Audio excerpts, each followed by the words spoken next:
So I'm an educator and I want to make a difference in this world. I really do. I think most people that work with children, they tell you the same thing. They want to change lives, help youth become great, prepare them to be successful in society. But sometimes it's easier said than done because it's a daunting task. Do you know what I've realized throughout the course of my life and career working with people? We really only have control over ourselves. So what could we control daily that could, and I believe will, make an impact on ourselves in this world? Our own positive spoken word. There was a book written in the 1930s called Think and Grow Rich by Napoleon Hill. According to what Hill writes, Andrew Carnegie, he was a really successful steel tycoon at the time, he challenged Hill to go out and interview as many of the country's wealthiest people as possible at that time and really find out what made them successful. So this book became the culmination of those reported 500 interviews. One specific piece of this recipe for success that Hill developed is something that he calls autosuggestion. He defines autosuggestion as the subconscious mind translating desire into its physical equivalent directly and practically. Basically, if you tell yourself something enough, it gets into your subconscious mind, you start to think about it so often, your brain finds a way to make it a reality. It's a pretty cool idea. It started to make a lot of sense to me in a lot of aspects of my life. I remember this marketing study I'd read one time as well. It found that it takes people an average of 7 times of hearing a message before they actually buy into something. I mean, no wonder why commercials try to bombard you just with slogans and products and jingles. It makes sense. If you hear something enough, you actually start to believe it. So if the power of the spoken word is truly this strong, why not put it into practice? I told you I want to make an impact on this world. I really do. But in actuality, I'm not sure I had the confidence in myself to do something of that caliber when I started this project. Full disclosure here. This talk doesn't have a fancy ending where I can actually prove I've made any difference in the world. If I have, I haven't seen it yet. And that's okay. I'm a different person because of it, and I just want to share my journey with you to this point. So I wanted to test this power of the spoken word. I wanted to actually brainwash myself into becoming what I wanted to be. Let me tell you what I mean by brainwashing, though. It's cleaning and washing out all the negative junk that may be inside your head simply by overloading it with positives. That's all. So I was determined to brainwash myself into becoming what I wanted. I decided to start by just telling myself good things every day. I didn't know how to do this, though. Well, it was weird. The reality is I didn't have the confidence in myself to say or hear good things for myself. It was awkward. It sounded bizarre. I didn't know what I wanted to say. I didn't know what I wanted to tell myself to do. So I found one phrase, and I've made it my mantra. Every day and every way, I get better and better. I love it. I was able to own this because I wasn't telling myself things that I probably didn't believe. You are incredibly good looking. Or, everything you touch turns to gold. Every day and every way, I get better and better. That's all about growth. I'm able to grow and become better than I am every day. So that's where I started. So I picked that phrase, and I decided to start telling myself this 25 times every day. I don't know why 25. That just seemed like a good number. And I could count it on my fingers. I was repeating it to myself every day. And really, it just started off as something to cross off my to-do list. But I became committed to it. I said it every day on my way to school. So I wanted to take this up a notch. I decided to record myself actually saying this. I wanted to see what I sounded like. Do you know what I heard when I listened to these recordings? Nothing. There was no passion, no belief. I sounded like a robot. I figured out something very important from that. It's not just what you say, it's also how you say it. I'm going to repeat that. It's not just what you say, it's also how you say it. This is true no matter who you're talking to. Your friends, your spouse, your parents, your children, even your dog. It matters how you say something. Do you say it so people believe you? So when I heard these recordings of myself, I changed the way I said it. I started to look in the mirror when I say it too, I would get jacked up. Every day and every way, I get better and better. Every day and every way, I get better and better. It made me feel like $1,000,000. I became obsessed with making myself better. So I wasn't done with this yet. I wanted to continue. We all know how important words are to kids. I mean, really people in general. Unfortunately, we are going to encounter more negative comments in a day than positive ones. Even sarcasm is negative, by the way. So negatives are powerful partly because when we hear something or experience something negative about ourselves, we think about it and we spend brain power analyzing it. We don't do that as much with the positives. So when this occurs, it's going to take more positives than negatives to overcome that self-doubt and lack of confidence that most people already experience. So there's a lot of ratios that have been published, but the one that I like is 7-to-1. It takes 7 positive comments to overcome 1 negative comment. So that means if you hear something negative about yourself, it's going to take 7 more positive things just to get you back to where you started.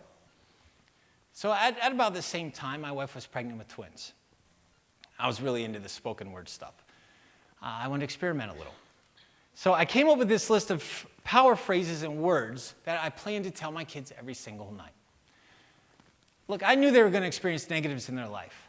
So when they did, I wanted their brain to be so full of positives that they actually started to believe these positive things about themselves. I wanted their minds to be so strong that negatives could not touch them.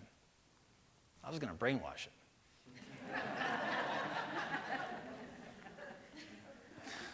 So I started at about 13 weeks into pregnancy. I would literally go up to my wife's belly every night and I would just start ranting. You're a champion. You're a winner. You're a superstar. You're going to help and impact hundreds of millions of people. Like, I got into it. So after 2 days, my wife cut it. Dave, I love you, but this is really weird. So I kept doing it, but just like not with my lips at her belly button like it was a microphone. But I kept doing it every night that I was home. I have 3 kids now. Brooks and Keegan, twin boys, are 6. Little girl Everly, she's 4. We have a bedtime routine every night.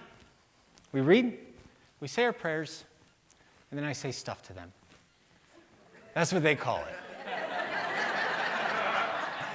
Some nights I'm just tired and I keep it short. And they call me on it. Why didn't you only say some stuff and not a lot? I'll tell you what, you would think saying positives to your kids every night would be easy. Nothing that you commit to do every day is easy. It is simple though. Half the time I do it, it doesn't even seem like they care or are even paying attention. Like honestly, most nights when I'm doing it, they're like talking over me. They're like making silly noises, like throwing underwear at each other. But other nights it is special. I start into it. Beard boys are strong, tough, smart, successful. Beard girls, you're pretty strong, tough, smart, successful. You're going to help and impact hundreds of millions of people.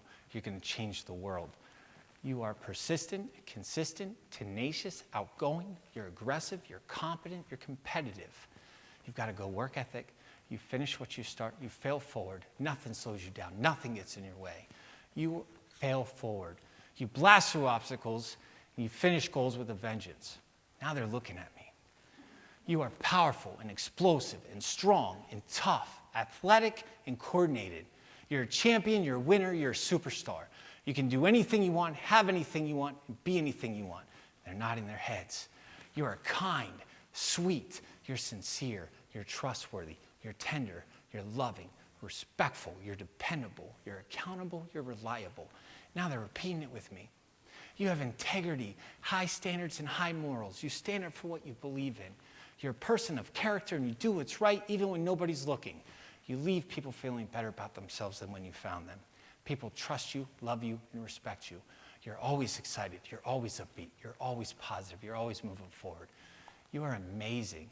You have charisma and a sense of magnetism. You light up a room when you enter it, and people are drawn to you. You are attractive. You're a champion, a winner, a superstar. You're always learning. You're always growing. You're always winning. You love to learn. I love you so much, and I'm so proud of you. Good night, Bobo. Good night, Bubba. Good night, Peanut Pie. Man, it is special. So I shared with somebody that I do this every night, and they wanted to see it. Again, I could tell that some nights I was just monotone. I was going through the motions. I want them to know I believe it when I say it to them, and I mean it when I say it. So I have to say it like I mean it. It's not just what you say, it's also how you say it. So I take this back to my work as an educator. I've actually seen teachers use this power of the spoken word in classrooms. Think about those kids that don't have people speaking positives into their lives. What are they hearing at home or from their peers? Do you know how much of an impact you can have on somebody, on a kid especially, if you focus on loading them with positive messages? Up till a certain age, they believe everything you tell them anyway. Every single one of us can think back to a teacher or coach that said something good or maybe bad. And it doesn't take you long to come up with that, because that thing's always with you. I promise you, the person that said that comment, whether it was good or bad, they weren't trying to say something so profound that it was going to stay with you for the rest of your life. That's just the power of the spoken word. So how do I believe that the spoken word can actually inspire change and possibly even make an impact on this world? Well, first, start with you. What do you want to have? What do you want to be? I know you've heard about this principle before, but have you done anything with it? You need to build your own self-confidence by saying good things to yourself. There's an old saying that you will become an average of the people that you associate with. However, out of all of the people you associate with, the person that could have the biggest influence on you, it's you. Because we have control over ourselves. Second, if you have kids or work with kids, make sure you're putting good things in their heads. You get to control what you say to them and how you say it. Say it so they believe it. I truly feel that you can help mold kids' lives by making sure their minds are clean and strong. Lastly, if you work with people, practice that 7-to-1 rule. Tell people what you like about them, what you appreciate about them, or what they're capable of. Do it sincerely. The truth is, if you focus on doing these 3 things every day, you're probably not going to actually see the mark you're making on somebody's life. But that's okay. Because if you're consistent with them, I believe you are going to be inspiring change. And you will leave this world better than how you found it. And in my opinion, that's why we're all here anyway. Thank you.